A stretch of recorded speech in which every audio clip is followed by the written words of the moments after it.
Tomorrow is chasing new adventures and following them everywhere. Fly Emirates. Hello, tomorrow. இதுவரை தமக்கு உரமானியம் வழங்கப்படவில்லை என தெரிவித்து இரு பிரதேசங்களில் விவசாயிகள் இன்று ஆர்ப்பாட்டத்தில் ஈடுபட்டனர்.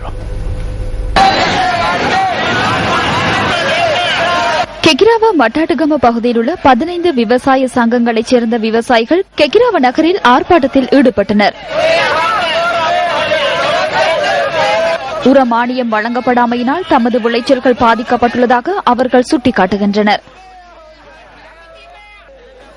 சிறு தேயிலை தோட்ட உரிமையாளர்களின் தேசிய சங்கம் ஏற்பாடு செய்திருந்த ஆர்ப்பாட்டம் அக்குரசு நகரில் இடம்பெற்றது.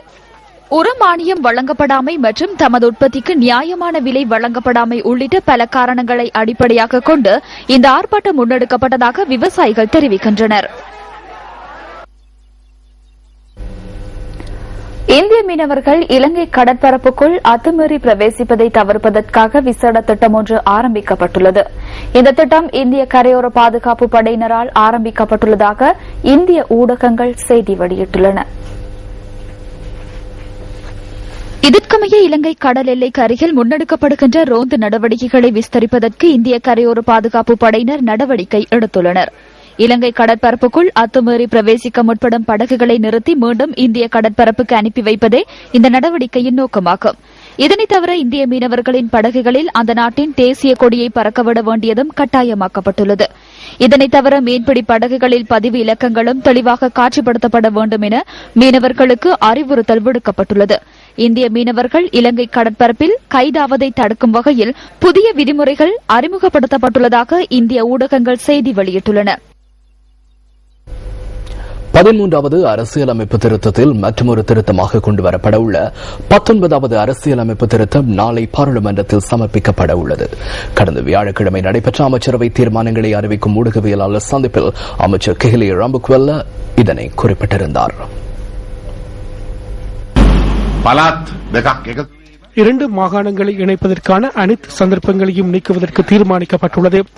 ஏனைய திருத்தங்கள் குறித்து ஆராய்வதற்கு உடனடியாக அமலுக்கு வரும் வகையில் தெரிவுக்குழுவை நியமிக்க உள்ளோம். குறிப்பிட்ட காலத்தினுள் அதனை நிறைவு செய்யவும் தீர்மானிக்கப்பட்டுள்ளது. எதிர்வரும் செப்டம்பர் மாதம் நடத்துவதற்கு தீர்மானிக்கப்பட்டுள்ள தேர்தலை பிற்போடுவதற்கான எண்ணம் அரசாங்கத்திற்கு எந்த வகையிலும் இல்லை என்பதை மிகவும் தெளிவாக கூறிக்கொள்கின்றேன்.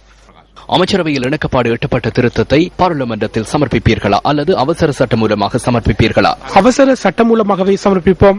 அதனை எதிர்வரும் பாராளுமன்ற அமர்வில் சமர்ப்பிக்க உள்ளீர்களா?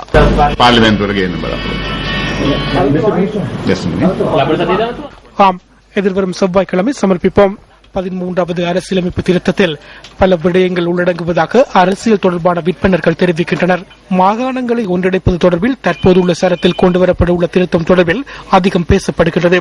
அதற்கு ஆளும் கட்சியின் சில உறுப்பினர்கள் மற்றும் அமைச்சர்கள் உள்ளிட்ட பலர் எதிர்ப்பு வெளியிட்டுள்ளனர். இந்நிலையில் அரசாங்கத்துடன் இணைந்துள்ள சில தரப்பினர் இதற்கு ஆதரவு தெரிவித்துள்ளனர்.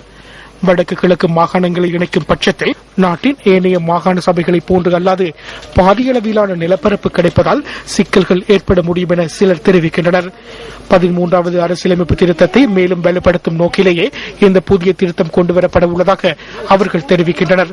எந்தவொரு மாகாண சபையோ அல்லது மாகாண சபையின் எதிர்க்கட்சி தொடர்பிலோ சட்டம் ஒன்றை பாராளுமன்றத்திற்கு கொண்டுவர வேண்டுமாயின் அனைத்து மாகாண சபைகளினதும் இணக்கப்பாட்டிற்கு பதிலாக பெரும்பான்மை விருப்பம் போதுமானது என்பது மற்றைய திருத்தமாகும். சிரச டிவியில் ஒளிபரப்பான நிகழ்ச்சி ஒன்றில் கலந்து கொண்டு ஐக்கிய நாடுகளின் முன்னாள் உதவி பிரதிநிதி கலாநிதி தான் சாதிலக்க அரசியலமைப்பு திருத்தம் தொடர்பில் கருத்து வெளியிட்டார். විවස්ථාවත් දේවත්වයෙන් සලකන්න ඕනේ. නමුත් විවස්ථාව අනිත් සියලු அரசியலமைப்பை கடவுளின் வாசகமாக கருத வேண்டிய அவசியமில்லை. எனினும் அதற்கு ஏனைய நிறுவனங்கள் மற்றும் பதவிகளை விட உயர் மதிப்பு வழங்கப்பட வேண்டும். அனைத்து விடயங்களும் இந்த அரசியலமைப்பின் மூலமே இடம்பெறுகின்றது என்பதனை புரிந்து கொள்ள வேண்டும். அரசியலமைப்பில் குறிப்பிடப்பட்டுள்ள படிமுறைக்கு ஏற்பவே அரசியலமைப்பில் மாற்றம் ஏற்படுத்தப்பட வேண்டும். அரசியலமைப்பில் மாற்றம் ஏற்படுத்தப்படும் முறைமை அதில் குறிப்பிடப்பட்டுள்ளது. ව්‍යවස්ථානුකූල ක්‍රමයක් තියෙනවා ව්‍යවස්ථාවක් වෙනස් කරන්න. ඉතින් ව්‍යවස්ථානුකූලව තමයි ව්‍යවස්ථාව වෙනස් කළ යුත්තේ. போலீஸ் அதிகாரம் காணி அதிகாரம் தொடர்பிலான விடயங்கள் தொடர்பில் என்ன கூறுகின்றீர்கள்? குறிப்பாக அதில் குறிப்பிடப்பட்டுள்ள அதிகார பரவலாக்கம் தொடர்பில் உங்கள் நிலைப்பாடு என்ன? ප්‍රශ්නය අදත් තියෙනවා. ඒක තමයි මම කියන්නේ ධාතුන් அந்த பிரச்சனை இன்னும் உள்ளது. 13வது அரசியலமைப்பு திருத்தத்தை நடைமுறைப்படுத்துவதில் சிக்கல்கள் இல்லாமல் இல்லை, சிக்கல்கள் உள்ளன. எனினும் அதனை நடைமுறைப்படுத்தாதிருப்பதில் உள்ள பிரச்சினைகள் அதனை விட அதிகம் என்பதே எனது மதிப்பீடாகும். இதுவேளை 13வது அரசியலமைப்பு திருத்தம் தொடர்பில் பல்வேறு தரப்பினரும் பல்வேறு கருத்துக்களை வெளியிட்டு வருகின்றார்கள். இதில் உள்ள மரண உலைகளை நீக்க வேண்டும் என்ற நிலைப்பாட்டில் எமது கட்சி உள்ளது. இது இந்த வேளையில் ஜனாதிபதிக்கோ அல்லது எமது கட்சிக்கோ தேவையான ஒன்று அல்ல. நாட்டை பற்றி சிந்தித்து குறுகிய அரசியல் லாபங்களை கருத்தில் கொள்ளாமல் செயற்பட வேண்டும். யுத்தத்திலிருந்து இந்த நாட்டை மிகவும் சிரமத்திற்கு மத்தியிலேயே மீட்டெடுத்தோம். மேற்குலக நாடுகளின் தேவையை நிறைவேற்றிக் கொள்வதற்காக உள்ள சரத்தினை நீக்க வேண்டும்.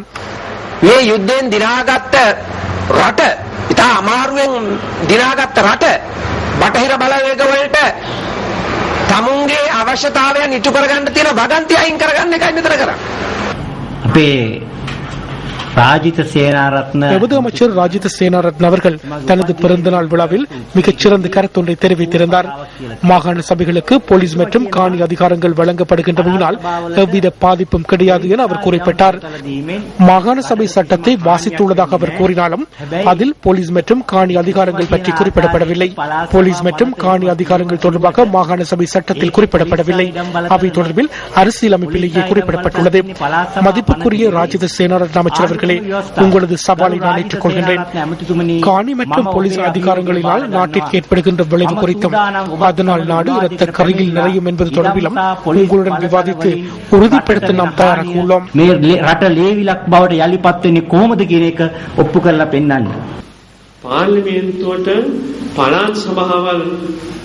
பாராளுமன்றத்திற்கு எதிராக மாகாண சபைகள் செயற்படுகின்ற போது உரியவாறு வேலைகளை செய்ய முடியாத நிலையை தோற்றுவிக்கும் சரத்து ஒன்று அரசியலமைப்பில் உள்ளது.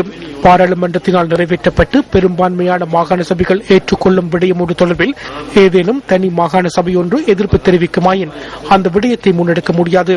பெரும்பான்மையான மாகாண சபைகளின் அங்கீகாரம் கிடைக்குமாயின் அந்த விடயத்தினை பாராளுமன்றத்தில் வாக்கெடுப்பின் மூலம் நிறைவேற்றிக் கொள்ள முடியும் என்பதே இந்த திருத்தமாகும். இந்த திருத்தத்தை கொண்டு வருவதனை தாமதப்படுத்துவதற்காகவே அரசாங்கத்துக்கு எதிராக எதிர்ப்பு தெரிவிக்கின்றனர். සාමාන්‍ය ඡන්දකින් සම්මත කළ හැකි. මේක තමයි විරෝධත්වයේ ප්‍රකාශ වෙලා දැඩි විරෝධයකින් රජයට ඉදිරියට ආණ්ඩුවේ මේ යෝජනාව ගෙන යාම ප්‍රමාද කිරීමට උත්සාහ දරනවා. පළාත් සභා ක්‍රමය අහෝසි විය යුතුයි. නමුත් දේශපාලන පක්ෂවලට மாகாண சபை முறைமை நீக்கப்பட வேண்டும்.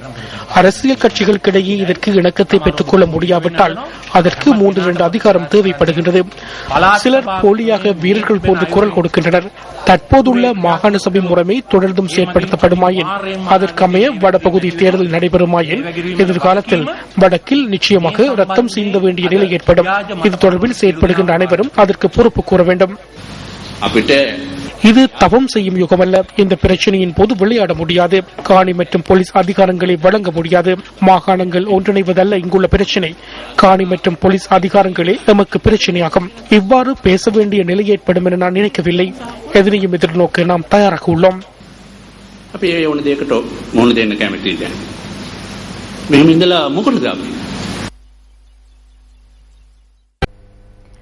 நாட்டின் சுற்றுலாத்துறைக்கு கிழக்கு மாகாணம் பாரிய பங்களிப்பை வழங்குகின்றது.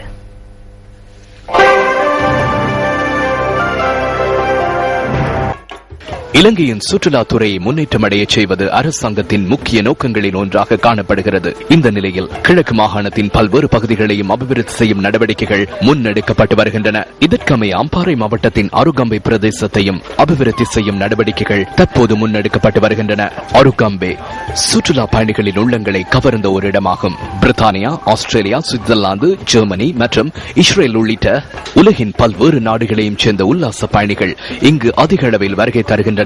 ஒவ்வொரு வருடமும் அருகம்பை பகுதிக்கு பல்லாயிரக்கணக்கான சுற்றுலா பயணிகள் வருகை தருவதாக தகவல்கள் தெரிவிக்கின்றன. இதேவேளை சர்ஃபிங் எனப்படும் கடலலை சறுக்கல் விளையாட்டு போட்டி இந்த பகுதிக்கு வருகை தரும் சுற்றுலா பயணிகளின் உள்ளங்களை கவர்ந்துள்ளமை விசேடாம்சமாக காணப்படுகிறது. கடலலை சறுக்கல் விளையாட்டு தளங்களில் அருகம்பே 4வது இடத்தை தன்வசப்படுத்திக் கொண்டுள்ளமை குறிப்பிடத்தக்கது.